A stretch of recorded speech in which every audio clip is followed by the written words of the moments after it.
So, hi everyone. I'm here with Erik from Smart Hoteliers, and Erik is a hospitality expert. Can you share a bit about yourself and your background? Yeah, thank you, Sapphire. I'm a hotel tech specialist. So what that also means is I'm a one-trick pony. So I don't really know much else. I know hotel tech very well, but I'm not very practical around the house to fix things. I'm good at lifting things, but I'm not very skilled outside hotel tech. So I went from high school to hotel school. While I was in hotel school, I started working with hotels.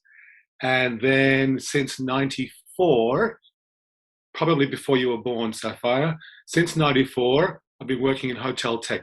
And when I say hotel tech, I started with PMSs, point of sale, sales and catering, concierge, online distribution, channel manager, CRS, revenue management, spa, golf, retail, accounting, and maybe I've missed a few things there. But the common theme is since 94, working with hotel tech, which is good because I actually really enjoy it.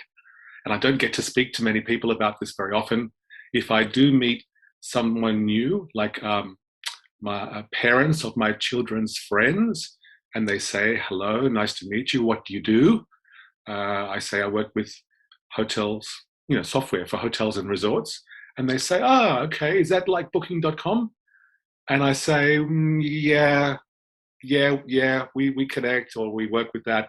So I never get a chance to really speak in detail like we have a chance today. So thank you for the opportunity, Sapphire. Sure, I'm happy to. And I think it's something that is extra important because everyone from the hospitality industry, even today, haven't gotten the opportunity to talk with our colleagues and with different experts in our field because of recent events. So I think this is a great opportunity. And if I could ask, one topic that if you were in a conference now, you would talk about or bring up, what would that topic be? Yeah, there's a few. Depending on the situation. But um, something that I've really enjoyed as a mental challenge, let's say, is to think about hotel software, all the different types of software. Some of them I mentioned already, where I've worked in the past. Some of them are brand new, like Do, for example, emerging new technology. But the mental challenge is something that I actually did with one of my sales teams years ago. We were in Singapore and we were selling PMS primarily. We had a few extra add-ons, I think point of sale and a few other things, but PMS was our primary product. And so that was just the time where hotels were starting to think about having a booking engine at their website. This is like quite a few years ago. Now it's automatic, of course. But at that time, it was things were changing. Hotels and the travel business was becoming more and more, let's say, digital and online. And so I asked the sales team to a fictitious, imaginary, let's say, question. I said, okay, and I'll do this question with you now, Sapphire. So, Sapphire, tell me a country in the world that one day you'd like to visit, for example. Ooh, I think I've never been to Portugal and I really want to go. So I'll go. Okay, all right. So Portugal it is. Um, this is the situation. You are now in Lisbon, capital of Portugal, and by some amazing situation, you've been given a 75-room hotel in the center of Portugal, in the perfect district, perfect location, 75 rooms. The hotel is not too old. It's just perfectly in perfect condition. Doesn't need any investment to fix up, anything. It's no refurbishment is needed. This is yours. You can't sell it. Um, there's no debt. You owe no money. It's your 75-room hotel. You can't sell it. You cannot borrow money against the value of the asset. But it has no software. Literally nothing. Nothing. No software. So any software that you will need or you want, you need to buy from your cash flow. Okay, so you open the doors and you hope somebody walks past the door. Like, what's this? It's a hotel. But you obviously want guests from not just that street, that center of town, you probably want guests from worldwide because you've got a lovely 75-room property. So my first question for you is, what systems are you going to put in? What PMS are you going to put in? Are you going to put in Opera, or are you going to put in something else? There's many, many, many different PMSs. Because your guests, your potential guests, firstly, don't even know you exist yet. You're physically there, but you have no website. You're not on any OTA. You're literally, let's say that the Sapphire of Lisbon Hotel is an undiscovered gem of a hotel. So what are you going to do? And by the way, your potential guests do not care what PMS you're using, obviously, but they don't even know where you exist. So this is the situation you're in. Now, if we think in these terms, and you know that you've got a great product in a great location, you just need people to know that you exist. So something you can do at zero cost, just time, is to obviously list yourselves in different marketplaces. When I say marketplaces, I mean OTAs, online travel agencies. And of course, there's plenty. Booking and Expedia are number 1 and 2, but there's many more. It costs you nothing other than commission once the guests stay.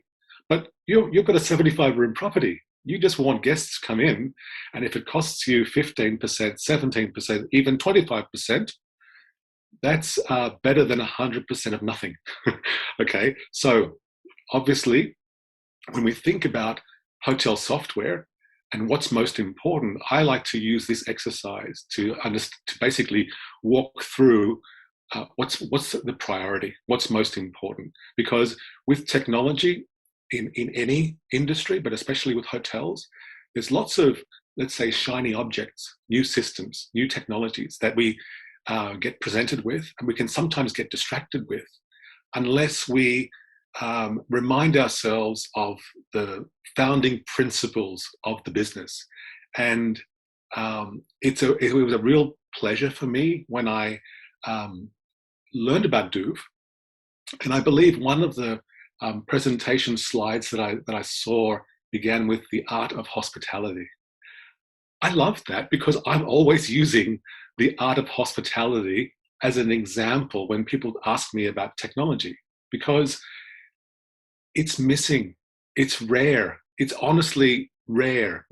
Maybe I'm living in a bubble that's not very cool, but it's really rare to experience true amazing hospitality. And when you do, it's special and you remember. And when it's happened for me over many, many years, I still remember it now, and I will share those experiences. And I feel as though hoteliers or hotel owners sometimes get distracted by the details of software as opposed to what is our actual objective. And if the objective is to maximize revenue, maximize profitability, maximize guest satisfaction, because that guest satisfaction and guest loyalty is a positive feedback loop that feeds into the business. Yeah. And I'm sure you've had the experience. I've had definitely the experience where you arrive at the hotel, and especially if it's the first time you've ever visited the property. And then some people call this the zero moment of truth, ZMOT, right? You've seen the website, maybe you've seen the hotel on the OTA, you booked it, you're still not sure. You hope you got it right, okay? You check reviews maybe, but you know what? Hotels can have good days and bad days. All of us humans have good days and bad days. You don't know whether the person at the check-in is having a good day or bad day. You might also not be having a good day or bad day. All of these dynamic situations mean that you're still not sure. And I get, I used to be really bad. Like when I first came out of hotel school, in fact, when I first went from hotels to working hotel tech, and I started traveling a lot more than I would normally do in my own time. I was traveling to lots of different hotels, mostly to do project work. So install the system, train the people. This was before online cloud systems, so you had to travel. and stay 6 weeks in a property to, build everything. Anyway, I used to get really disappointed when check-in, for example, and I'm not sure this has happened to you, but whoever's checking me in, obviously asking in the name, get the name, and especially with Windows-based systems, there's a mouse on the front desk, so they've got the mouse here, and they're looking down to the screen, and their head's doing this, like it's following the mouse because they're not in the right field, and then click MUN, and I can see them like MU, my last name Munoz, and they're maybe spelling it correctly or not, but whatever system it is they're using, the user interface, like the usability or the training wasn't effective enough so that the staff member was required to use a mouse or take their eyes away from the guest. And that seems like a really trivial thing, but I can tell you that when I was working at a luxury resort called Hayman Island, number 1 luxury resort in Australia, at that time, number 4 rated resort in the world, we were using old technology. It was called Maxiel, Unix-based system. The screen was black, the text was green, like something you'd see in an 80s sci-fi movie, right? It was that old technology. And it was technology that was always asking you, yes or no, do you want to view the guest bill? Do you want to add another charge? Would you like to print? Would you like to reprint? You had to answer yes, no, yes, no, yes, no, just to print the guest invoice on checkout and let them see the bill. But we remembered the sequence of yes, no, yes, no, and we knew when the guest came to checkout, we would greet them, of course. Good morning, have you enjoyed your stay? Obviously name or room number, and we would maintain eye contact, briefly look at the keyboard, click, click, click, yes, click, click, click, and the printer would start printing. The old dot matrix printers, and we'd present the bill. And we had a busy checkout period, but we were maintaining focus on the guest, eye contact. Even though we had this old dinosaur of a technology tool, we used it in a way that didn't interfere with the guest experience. And that's something that I will say again, that when it comes to hotel technology, we need to think always in terms of the guest experience. What can maximize revenue? What can save operational costs? It doesn't mean how can we get rid of people. It means how can we utilize the time of our employees more effectively, more productively, or doing work or strategies that generate more value for the business. And so I think that's my way of summarizing how I recommend we look at hotel software. We look at it holistically from the point of view of revenue and costs on one side, optimizing the guest stay experience on the other side. So, for example, with Duve, you've built a suite, if I can call it a suite, of applications that are geared very much around that guest experience. So some guests, not me, some guests don't want to check in with a human. I used to work with a guy who was so happy the first time he had a kiosk option in the lobby to check in, because he didn't want, in his words, he didn't want to have that human check in. And I thought that was really strange, but that's fine. That was him. He given a choice for a kiosk, he wanted to do that. And the same thing is with your app. I think a lot of guests are very happy on their phone to learn about the hotel and to potentially motivate them to experience more in the property. You know, that big leather-bound book that sits on the desk of many hotels, and you open it and maybe it's sticky, you can't really open it properly, but if you had the gloves, you could look at each page to see what's available. Well, a beautiful app can give you all of that information, and even appropriately offer you upsell. And I think one of the best upsells that I've seen is inviting the guests for a complimentary drink at a certain hour when they arrive, because that at least gets them into the dining area or the bar area or the cafe. Then after that, if they're enjoying themselves, they've already had one drink on the compliments of the hotel.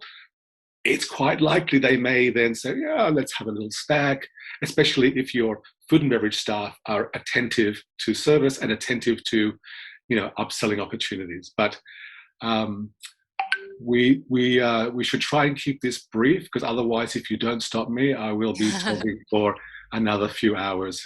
No, I exactly your point. When we did the exercise with the Portugal Hotel, the first thing that came to mind was, okay, the first two things I would invest in is one, a way to get my property and my hotel out there, and then a way for me to communicate with people who come to my hotel. And I feel like the communication with the guests is a field that is so basic and important, but it's not widespread enough. An overwhelming majority of hotels don't kind of tap in that potential. I mean, the guest is the number one untapped resource for Yeah. hotels. So that's I really agree with that. Mhm.